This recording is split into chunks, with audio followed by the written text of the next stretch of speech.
And here comes Milwaukee. Forbes another three. Oh, no! This is the Random Scrub Heap Podcast. You heard the intro. We're back. Random Scrub Heap Podcast. We had Tobin on the last time. I didn't think we'd be talking to you guys again so soon, but then, you listen to the episode. We talked about, hey, are the Heat going to make a move? And then we upload the pod the next morning. 1 hour after the pod gets posted, the Heat trade for Norman Powell. It just kind of happens that way sometimes. So we have fresh topics, per se, to talk about. We're joined with Hot Take Harry and Franky from Miami Heat Beat. I always love collaborating with Miami Heat Beat. It gives us some fresh perspectives, and that's hoping what we're going to get out of this today, because we have a couple nice topics, though I want to ask you, Franky. First of all, how are you doing on this nice late Thursday? I'm doing great, guys. Thanks for having me. Oh, very happy to have you. Like I said, we've been on kind of a guest kick the last couple episodes, just because I can't stand to talk to Harry anymore about this team without having like a mediator in the middle. So I'm very happy that we have someone to fill that slot. I'll just get started. I know Harry kind of got in my ear here and wanted to do this episode as a whole. Harry's the reason this is happening right now. So I kind of want him to take the reins a little bit, because I know these are some questions that he really wanted to ask, but I just want to get us started because I want to set, like, for the listeners especially, just kind of a level playing field here, just a barometer, if you will, to understand where all of us stand with the Heat's moves, because I think it's safe to say they're kind of done making big moves this offseason. I know they have some spots, or they might release some players, or I know they gave out some questionable two-ways. Small moves might still happen, but I want to know from your perspective, Franky, as the Heat are currently constructed, what can they do? What do you think their ceiling and floor kind of is in what's expected to be a pretty depleted Eastern Conference? I still not that high on them. I think they haven't really solved the crux of their issues offensively. They are bottom 10 offense the last 3 years running, and that coincidentally is when their point guard play has dropped. Once Kyle Lowry was no longer feasible as a consistent starter, they lost all that playmaking, that guy who can get guys the ball in the right spot, get the offense juicing. Their pace is crap. It's an Eric Spoelstra team, so we're never going to expect them to be running like a Mike D'Antoni, excuse me. But you would like some cohesion and some ability to get the ball moving and playmaking and ability to get guys in comfortable positions and know when to reverse the ball, stuff like that. I think Powell is a great addition. He does a lot more of what Duncan brought. Less of a playmaker, better defender, but I mean, that's not saying much. It was Duncan. I love Duncan, but we got to be honest. But I just think that playmaking juice is lacking. Like, Tyler's made a lot of improvements. I still think the playmaking is the aspect of his game that is lacking the furthest offensively. Obviously the consistency going downhill, finishing at the rim, free throw lines, that would make a huge jump, but that's usually not something we ever see this far into somebody's career like that. So I'm not expecting it. I'm hoping he can bring more of what he did in the first half of the season than he did in the latter half. His numbers there were very different. And I think, but a part of that is also no Jimmy, less offensive talent. I'm hoping Powell can bring some of that juice back, but I'm not sold on it as much as some people are. I think very, very low of this offensive team ceiling. I think that's well said too. I want to throw to Harry here also, but like you said, it's an Eric Spoelstra coach team. You're going to get a good defensive effort. You're going to have good defensive pieces, especially with Powell too. He's not a spring chicken on the perimeter, but I mean, he's obviously better than the alternative that they were trotting out last season too. But Harry, where do you want to kind of take the conversation here? Because where do you think they can really kind of be? Because I still see them. I agree with Franky too. They're going to be a good defensive team. I think offensively speaking, they're still going to struggle. Not much has changed. They do have Powell, who is good and gives shooting, because you lost some of that with Duncan, like Franky said. But I still think even in the state of the East, you're looking at fighting for a home court first round playoff series. I think that's kind of pie in the sky right now too. I'm kind of sitting at like a 6. Where do you kind of see them? Yeah, I could obviously see them getting out of the play-in, but I guess 5-6 is probably the ceiling, right? And we're not expecting them. Obviously, the East is weakened by the Halliburton injury, and the Celtics are taking a step back with the Tatum injury. But I mean, how much further they're going to rise? I think Lowe mentioned earlier he kind of puts them in the same spectrum as the Pistons and the Bucks. So I think that makes sense. I think I was kind of talking about this earlier, like, and we didn't have a chance to talk about it yet, LJ, but the Powell trade makes sense for them because they gave up basically nothing. I mean, no offense to Kevin Love, who was an awesome addition to the Heat and what he did for the locker room, but he's kind of figuring out what he wants to do for the last year or so of his career. And I think we were fine with Kyle Anderson as an expiring contract, but if we could turn that into a guy who was a fringe all-star in the West last year, I mean, obviously that's a good move for the Heat. The concern with the Heat is always like, what's next? What's their next plan? And we never know. So it's kind of like you're looking at this team. Sure, Powell's a good offensive addition, gives some juice to the offense, but this Heat team's kind of been middle of the road in everything. Middle of the road in offense, middle of the road, in terms of efficiency and other things that are kind of. He's going to add a boost, but what is he going to do? And what does the team want to do? Like, I think that was the discussion I was having when I was on the 5 Reasons pod earlier this week. Like, I'm good with the trade. I'm not good with it if it leads to a 3-year extension for Powell at the end of the year. He's going to be 33. I don't care. I'm happy to take a step back to take a step forward. So if they get a good offer for Wiggins, I'm happy to do that to set up more cap room for next year to get a pick, to put yourself into spots that make sense moving forward. I think we kind of all agree, and that's probably rare on a podcast, but this is a team that could obviously make the playoffs, possibly pull off a first round upset, and then is going to run into a bigger, stronger, better team in the second round and ultimately lose. So what is their goal? Especially because, they basically went out of their way to lose the draft pick next year. To lose the draft pick last year. They went out of their way to make sure they won 2 playing games and to give up the pick that ultimately conveyed to OKC. So, they really wanted the pick this year. I would hope they'd want to maximize it, and they just don't seem like a team that's going to do that. So I don't know. What do you think about that, Frankie? I absolutely agree. I think just the issues that they've had in the past is just coming to truth with their situation. Whatever it is, like it's about ripping the Band-Aid off when you have to rip it off, and they never do it. They're like, let's let it fester a little bit longer because of culture, because this is who we want to be and stuff. But like, yeah, what you were saying just reminded me of like other issues, like like the Kyle Anderson and Kevin Love. Absolutely, you do that 10 times out of 10 because for me, it was the red paper clip thing. You remember that the YouTube video or whatever it was, that a guy traded a red paper clip and he slowly started improving and got like to a house or whatever it was.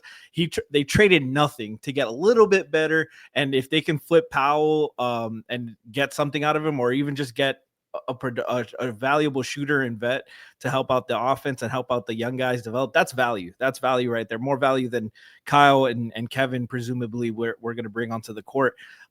My issue, you reminded me though, my issues with the, I bring up pace a lot on Heat Beat and stuff about the issue with it.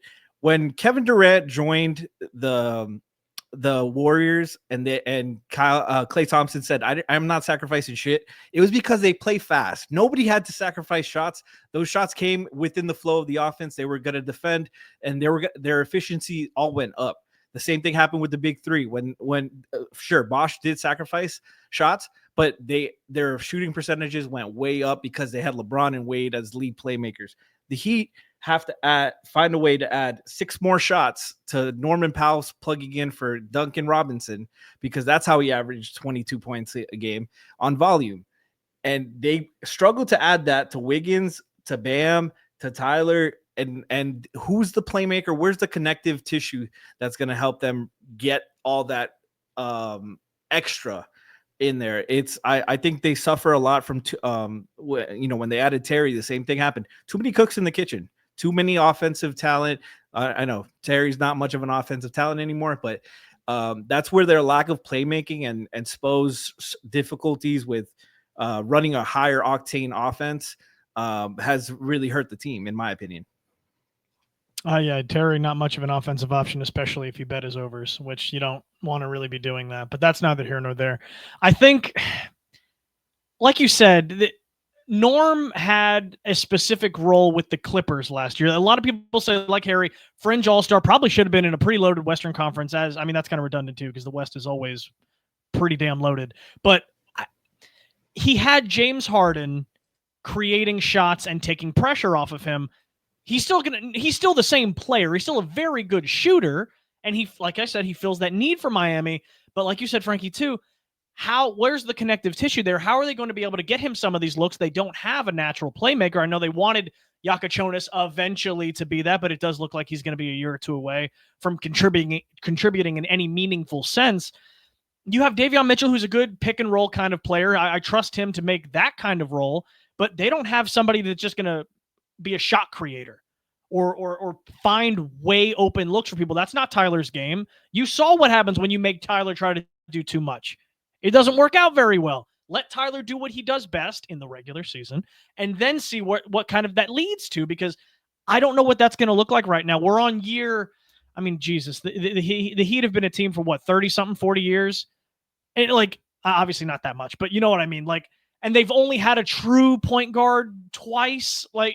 It's not part of their foundation. It's not the way that they build their teams. But when you have so many, like you said perfectly, honestly, cooks in the kitchen, you have a Powell, you have a Hero, you have a Bam, you have a Wiggins, you have a Davion Mitchell, but all these guys can get a bucket, but they can't really create on their own, minus, Tyler, honestly.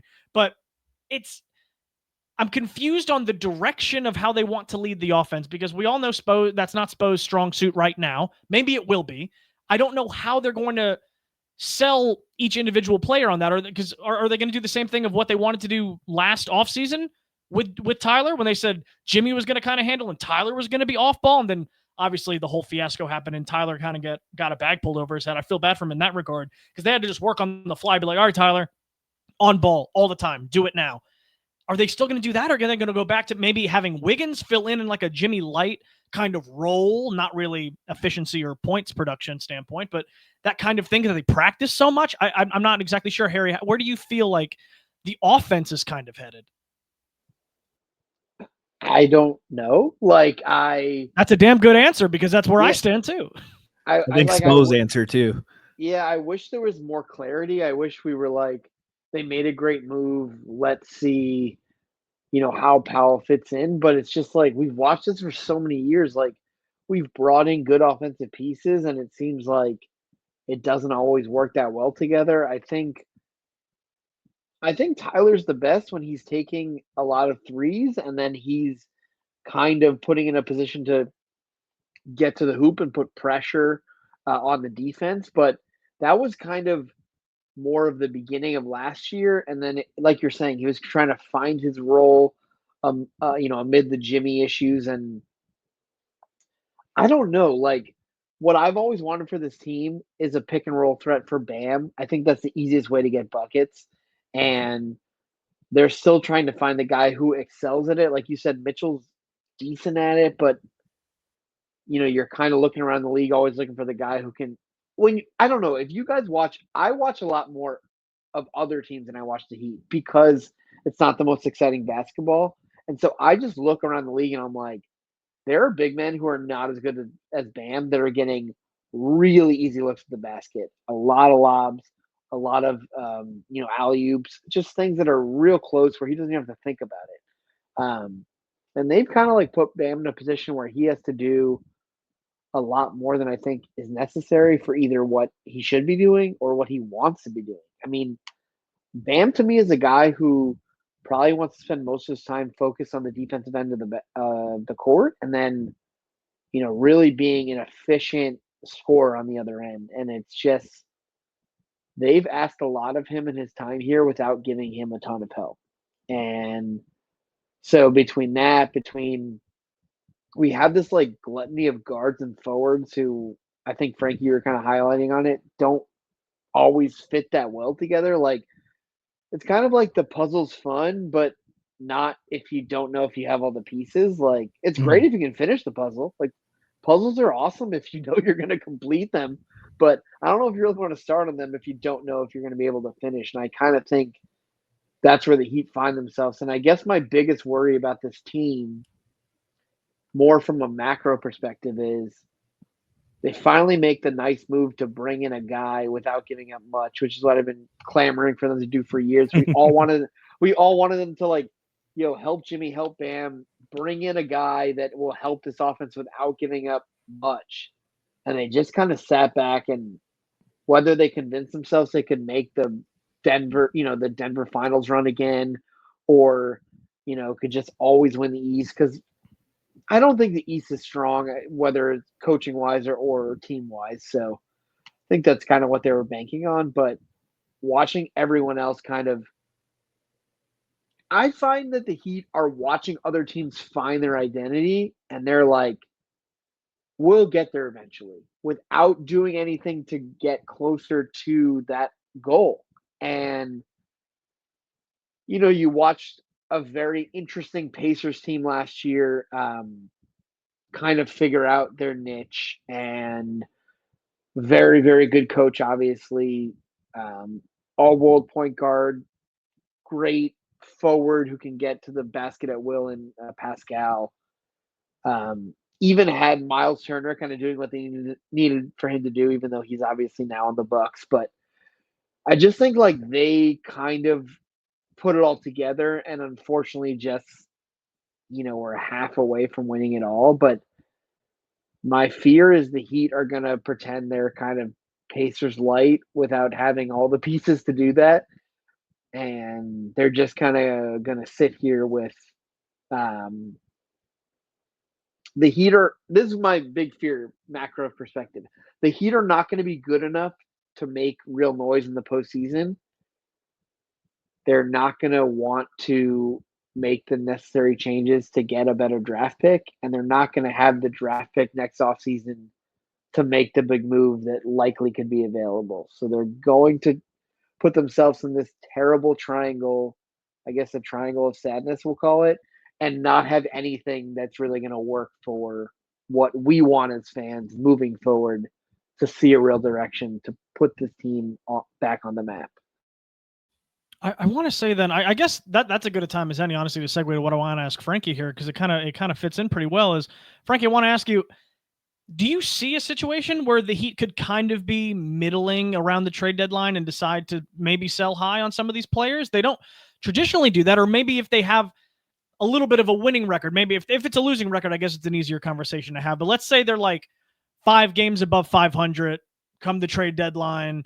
You see it happen in baseball. You see it happen, honestly, right now with the Marlins.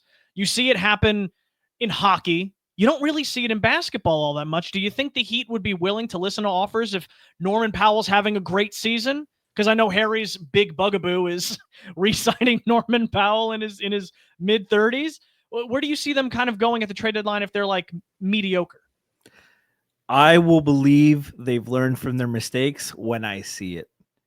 And that is ultimately, like, we've seen this dance for over a decade when they weren't competing and they were 11-30, and they were like, let's wait, let's put this off a little bit further, and the win streak happened, and they, you can really point out so many of their issues with this run going back to their decisions at those points.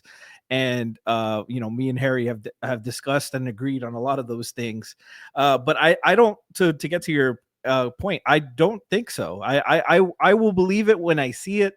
My thing with them is I also think they don't have realistic wishes for their selling point. Like I think Wiggins for a first, like they're holding off on that rumored trade to the Lakers. I think that's a great point to hold off on. I don't think that's too unrealistic. That's a starting caliber two-way player, very realistic. I think sometimes when they get offered second round picks, they kind of spit at it too quickly, and they need to like acquire some of those. Like Harry said, if Powell's not in your long-term plans, which he shouldn't be because you're not close. You won 37 games last year. You had the 11th worst record in the league last year. I don't care. You made the play in. I don't care about Jimmy or not. You don't have Jimmy this year either, so you can't even use that as an excuse, in my opinion. They're going to. Yeah. Oh, they just used it. Ira just used it the other day. But like they need to be realistic. I don't believe it until I see it. I don't report any nuggets, but I have heard things that they've asked around on certain players, just to kind of gauge value.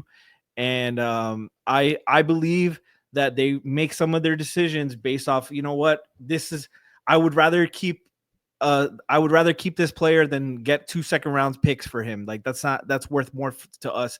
And I think that's too short-sighted for them. I think honestly too, I want to send this to Harry's way too. Same exact question of, do you think they'll sell? But that's the thing, man. They seem scared and hesitant to put in the legwork to trade the red paperclip for a house. You're not just going to trade the paperclip for a house. You need to trade the player for some second-round picks that you can then flip for an expiring asset that's younger that then you can flip for a first-round pick. And then, like, et cetera, et cetera. That's kind of the mantra of what the modern NBA is, at least with this CBA, this absolute monstrosity of a CBA that I feel like all of us knew that it was going to be bad. We didn't know it would be this bad. Like, I didn't expect the Celtics to have to blow it up after a year because Tatum, unfortunately gets injured. But that's the situation right now, and the Heat have to move quickly if they want to be back into contention, because there's winning and there's misery. And right now we are pretty miserable because 37-win team. It's so simple in my mind of what you have to do, because then it leads to a longer, more annoying road, but at least it's direction. You have the directions in front of you to get to the destination that works. You've seen all these teams that are now contending build this way. The Thunder built that way. The Pacers built that way. The Celtics a little earlier to the club, but built that way when they got off of KG and Paul Pierce. And then the Nets were stupid enough to do that move too and bail them out. And that's kind of what you need to. You need a team to bail you out sometimes. But Harry, how do you? Oh, go ahead, Frank. Real quick, because I hate that argument from Heat fans I'm not saying you specifically, but I've heard other Heat fans say that argument about, the Nets bailed them out. Look me in my face and tell me that you think the Heat would do the same thing. Would the Heat have fucking traded their Dwayne Wade or anybody else? No. They had the opportunity to trade Justice Winslow's pick for a boatload from Boston, and they didn't do it. People forget that. People don't want to talk about that. It's also embracing those opportunities when stupid teams give them to you. But continue. Danny Ainge tried to give the Heat a golden opportunity, and Pat Riley said no. So it's like it's a give and take. It's a true tug of war. Mm-hmm. But Harry, so what do you think? Do you think they'll actually, if presented with a good trade, let's say someone offers you a first for Norm Powell at the deadline, and he's having a good year, and they're slightly above 500, do you think they'll talk themselves into being like, no, I think we can make a run. I think Tyler Hero's 14 points per game in the playoffs, we can make a run.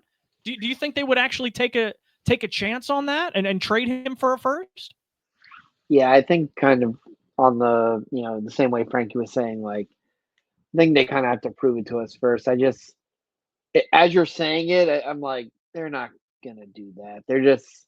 They're not a team that is ultimately willing to take a couple steps back to take, 2 steps back to take 3 steps forward. So that's what I was saying at the end of, Ethan was asking me like, hey, what would you do? I'm like, I'm selling anyone of value right now. Like, if I drop from a 6 seed to an 8 seed, who cares? Like, I don't give a fuck. That means nothing to me. And like, if a team's calling about like Jaime or any of these guys that you don't know what their future value is worth, move them. You'll find another undrafted free agent. You'll find another guy. You'll find another second round pick. Like, if you don't know what to pay these guys, and someone's offering you value, make the move. Like, Highsmith is an expiring contract. If someone wants to give you a second for him, hey man, goodbye. If someone wants to offer you something for Jaime and you're not sure what he's going to end up being, because he's a prospect that was a bit older when he got to the league, and he kind of took a step back last year, move him. I think if you get a good offer for Jovic, I like him, and I could see where his style of play could be really effective in this NBA, and if he got some legitimate playing time, and a role in this team, but I'm okay because I think it's very hard. My point, and I didn't actually get to say this in the last pod I was on, but I think it's really hard to build through the middle. There's very few teams that have been able to do it successfully. I mean, even if you look at the guys who have won championships, like they've done it either with stars, like a couple of guys have got lucky, obviously, like Giannis. I think Giannis was like at the 17th pick. I'm going to be a little bit off, but obviously they got lucky. He was amazing, and obviously Jokic was a second round pick. But other than that, like Celtics have Tatum and Brown. Those are top. I think they're both top three. They traded back for Tatum. Um, the Warriors obviously built their basically whole thing around Steph and Clay. Those are 7 and 13, right? 7 and 11 in the draft. I'm going to be a little I know off, but Steph fell, and they were very happy that I think yeah. was it New So I York mean, didn't take him. you. My thought is take the chances at the lottery and let the dice fall as they may, rather than like the Heat have now had. What are we doing here? We're doing obviously 13 with Tyler's good, 14 with Bam, but then 15 with Ware, 18 with Jaime, 27 with Jovic. Like they're good, but you don't know what they're going to be, and how are you competing if every year that's where you're drafting? Like it's just unlikely for those guys to turn into real stars, and if they're not going to turn into stars, you're dealing with like you have on a team where you have like, great, we have 8 6 men. What are you gonna do? Like, and I just think it's a stupid strategy. Like, do one of two things: tank, which we know they're not going to do. So if they're not going to tank, move the guys who have value, gather as much picks as possible, and when the guy who's available, strike. Because regardless of what we think about the Heat in the front office, Miami's still a good market. No tax down here. Um, a very good fan base, guys you can build around. Like that's I would. My thought is if Giannis is this is the last year he's with the Bucks and he wants out next year. Right now the Heat don't have anything that can compete with the rest of the league.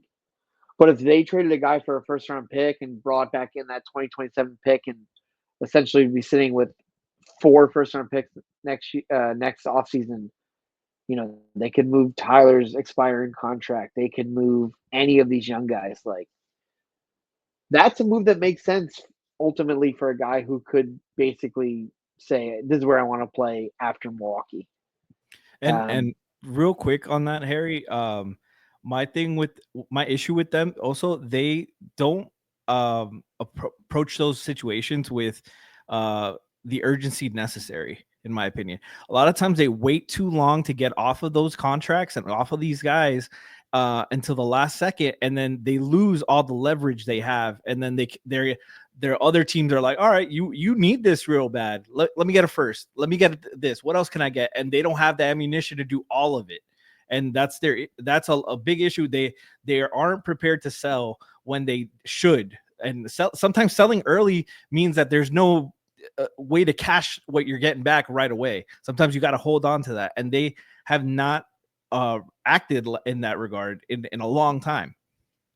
I think that was a main point that I had basically is like because the Heat have essentially given up, they've traded away 9 second-round picks in the last 6 years, 10 if you include the Lowry debacle that was a tampering charge.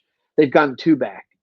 And they've made other trades that obviously haven't worked out. So usually on teams where you make the mistake, you would say, no big deal. We have so many other assets to choose from. It's not a big problem. But when you make a poor trade with Rozier and now you're kind of sitting in this spot where you don't have other picks, teams can sit back and ask for whatever they want, and you don't have anything to turn to. Like you don't have any backup plan. So if they say, "Oh, you want KD?" Like not only do we want Ware, we want a first, we want this. Like you can't make that trade. Whereas the Rockets can say, "Hey, you want 2 guys we're not super happy, we're fine with, but you can take them. Plus, here's 6 second-round picks or whatever." I don't remember how much it was, but um, you can. There's sweeteners to trades that are going to make it happen, and the Heat don't have that fallback option. And I think that's kind of where that's where I'm hoping they can make the tweak. I don't think they need to be like me. If I was the Heat right now, I would do whatever I can to have the worst record in the league. This is a great draft. The Mavericks went from a laughing stock, obviously moving Luka, to getting super lucky, and then they're fine. They'll figure it out with Flag, and they'll be able to compete in a year or two. Like, basically, once Kyrie's back, they'll figure it out, and they'll make other moves to make it happen because they got lucky and landed Cooper Flag. That's kind of what I want for the Heat. And the 2 times the Heat tanked, it ended up with Wade, and then even though it ended up with Beasley in the last version of it, it basically set them up to like, we need to be bad for a bit to set up 2010 to know that we're going to add 2 guys to Wade. They didn't care who they added, but obviously they got Wade and Bosh and led to 4 straight finals and 2 championships. So I'm a bit confused why they're so anti-tank, but even if they are, I don't know why they're not willing to look in the mirror, look at their situation, and just be like, this isn't working. The guys that we put a lot of money into are not postseason stars, are not guys that are going to lead us back to the promised land, and why we can't flip those guys for something else and move into a new direction. And I don't think the fans would mind if we were not great for a year, but it led to a good draft pick.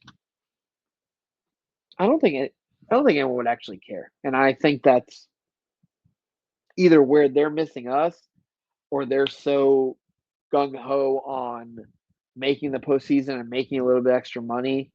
The other thing I said on the on the 5 Reasons pod was, and Ethan clapped back and was like, he basically said, they're so good on undrafted free agents, why worry about the second round picks? Like, why wouldn't you do both? What is the point of, I mean, this is how I think about it. Every single year you have a certain amount of money to use in trades. I think it's like 7 point whatever million this season.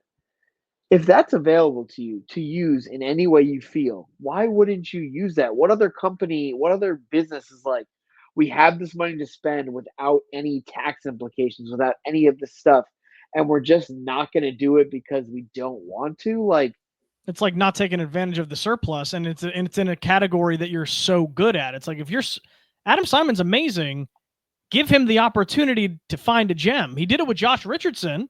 It would continually do it. It would be like having a tax refund option and being like, nah, I don't need this. I don't need the savings. I'll figure it out. Like, the government can have that extra money because I know the government needs help. And you're playing on a level playing field, so you need to take advantage any way that you can. Like, you're already down in the assets. Why wouldn't you figure out a way to, turn these guys into, if you can buy a second round pick, do it. Whether you use it or not, like, it'll turn into a guy.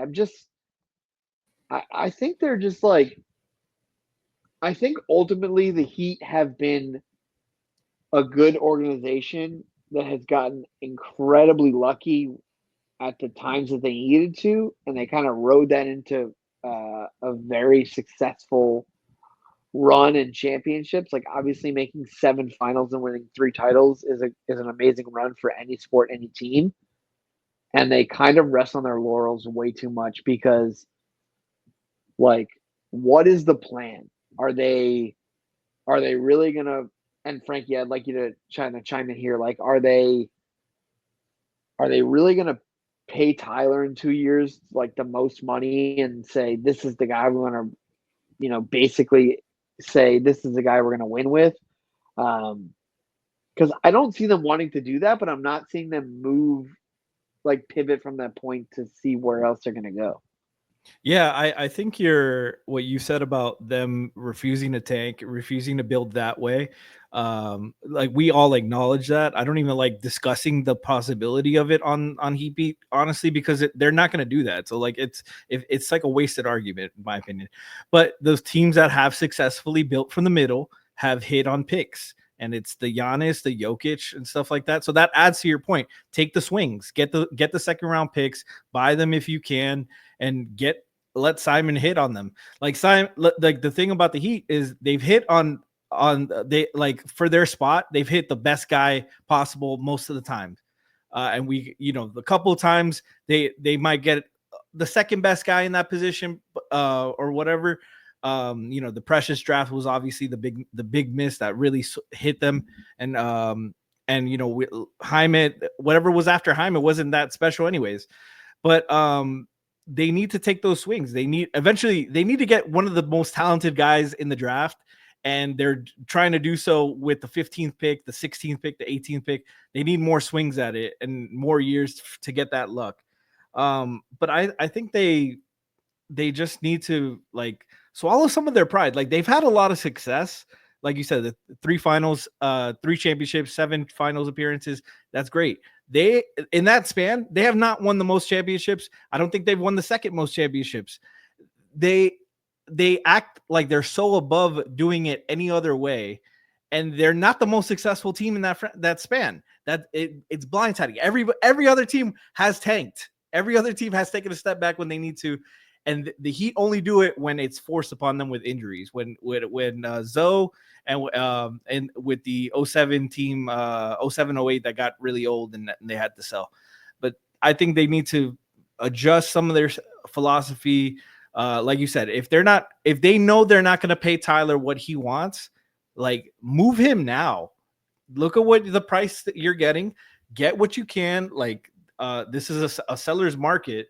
Sell, get some picks back, and what's it going to move? You're going to go from the 11th worst team to the 10th worst. It's not going to make that big of a difference. The East is bad. You're still going to be competing for the play-in in all likelihood. And now you have Powell as some insurance as a guy who can hit shots. But I don't know, man. I don't trust them doing anything like that. I think they're honestly waiting for one of these draft picks to really hit, and they'll be like, it's because the basketball gods rewarded us for not tanking. That's why we got this star at the 17th pick or whatever. I wanted to ask you before we close. Then I was going to ask you, who would you on the roster right now would you want to build around, and who would you want to sell? I'm guessing Tyler's not somebody that we'd want to build around then, but it really is conducive to his number, right? If it's mid 40s, I don't want to do it. If it's high 40s, I don't want to do it. God, if it's 50, he wants it to be. I think that's kind of just not feasible either, because I don't think the Heat would even do that. But low 40s, I think they'd have a conversation. But Frank, I want to know, who would you build around on the team? Let's say Team X calls you and says, "Hey, 4 first-round picks we'll give you for Bam." Are you listening to that, or are you just dead set on no? He's got to be the cornerstone, because you have to have somebody to build this around. I have a lot of Heat fans and Heat Beat fans and Heat Beat listeners think I would never sell on Bam. If they were to sell on everything, I would understand it. I'd be like, yeah, that's a direction I can get behind that. I would miss Bam. He's my favorite player, but I would understand it. This thing where they're I obviously I don't think they would sell Bam. I see the value in Tyler. I see what he brings to the table. And especially with the leap and the shot chart changes he's made last season, he's obviously aware now of what he was lacking, and it made a huge difference in his game and how it affected the team. But I think Tyler's deficiencies on defense, I don't trust his injury history. I don't trust all that to just go away after one season. So I would sell high. I think we've seen he's best with the ball in his hands, and he doesn't create enough for other people that I want the ball in his hands all the time. He doesn't move well off the ball. He doesn't, he's a great shooter, but doesn't take a lot of the contested shots that really reward you for being a great off ball shooter. So he doesn't cut as much. He doesn't screen that well. There's things that he would need to do to play off the ball that would make me want to keep him at that high number. I think giving him that money in the rookie scale contract that he got, the extension, that really fucked up his numbers now, because you kind of overpaid for him on that one. So now his starting number has to go more than that, because he's an all-star. Now he gets to add that. He's at 33 million is disrespectful for him. If I was his agent, I would say that we're starting the bidding at 40. And I think that's too much for a guy that you don't have another playmaker on the team. You don't have the rest of the stuff. He's a luxury they can't afford right now. And I think they should move him. If they, my biggest fear right now is that they're going to he's gonna walk or extend or like leave in free agency or sign a trade or whatever, and they're not gonna get anything for him because they were afraid of moving him for not enough.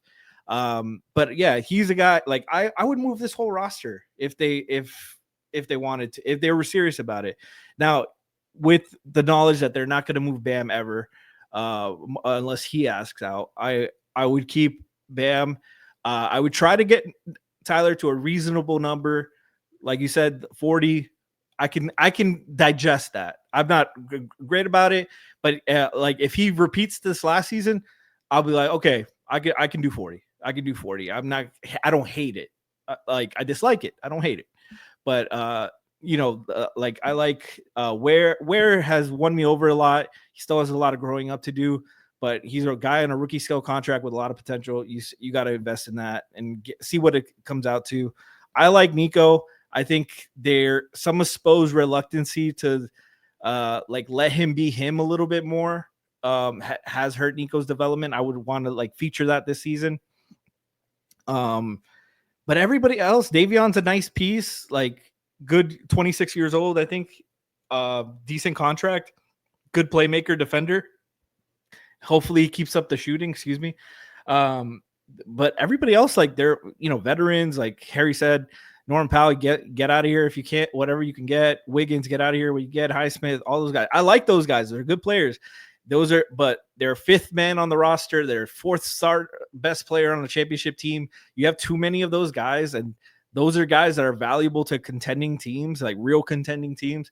And whatever the East is should not determine what the Heat are. They do that too often where they think the East is wide open.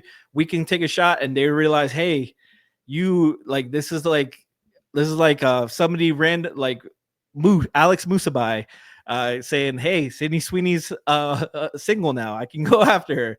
Nah, no offense to Moose. I love you, brother. But no, it's stuff like that. Like they have to like really fix themselves up and realize, hey, we're really far away. We need to this isn't the step back. This isn't how we want to do things, but we need to find a way to get things done. And we might have to do some things we're not used to. They got a great start getting a pick back for Jimmy. I didn't expect them to do so at that point in the negotiations, but and they're asking for Wiggins. So I'm hopeful. Like this is the most optimistic I've been about the front office in 15 years probably. But it's because they've left me so scarred from these past 15 years of mistakes and stuff. Since I'd say the last time I was like fully confident was like in 2013 when they added, or 2012 when they added Ray and Rashard, and they're like, hey, we need to keep adding to these teams instead of just being satisfied. Like, and then the next offseason they go Beasley and Odin. And it's like, okay, you didn't really add anything.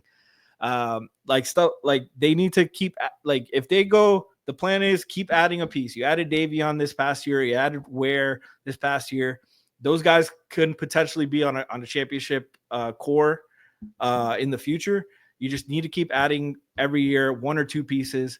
You have Pels, a nice player, guys like that. Those are valuable players that they defend, they play hard, they understand their role. You need guys like that on the roster, and that will listen to Spo. So we'll see where decides he wants to fall on that end of the spectrum. But I think they have quite a few guys that are nice pieces, but they also have a lot of guys that shouldn't keep them from selling, in my opinion.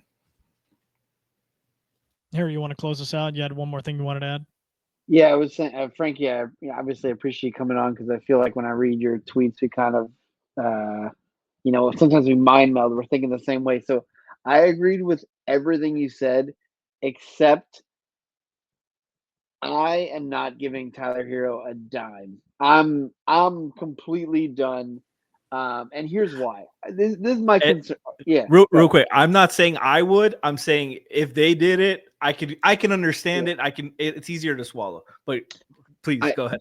I get it. My thought is like, this is what's going to happen. If they give him above 40, which is essentially where he would argue his market value is and what his agent would say, one of three things is happening. Either he's going to be very, very hard to sell at that number going forward. Whether he gets hurt, whether just that position seems very devalued around the league, just kind of like a score first shooting guard who doesn't do much else on the defensive end. Who gets fried by who gets fried who was by it? Tyrone? Jerome. Ty Jerome. You combined the name, which I liked. But yeah, so that's my concern with Hero. Or he always plays well in the regular season and is a fringe all-star, but just can't put together in a postseason, which we make fun of other guys on other teams who are like that.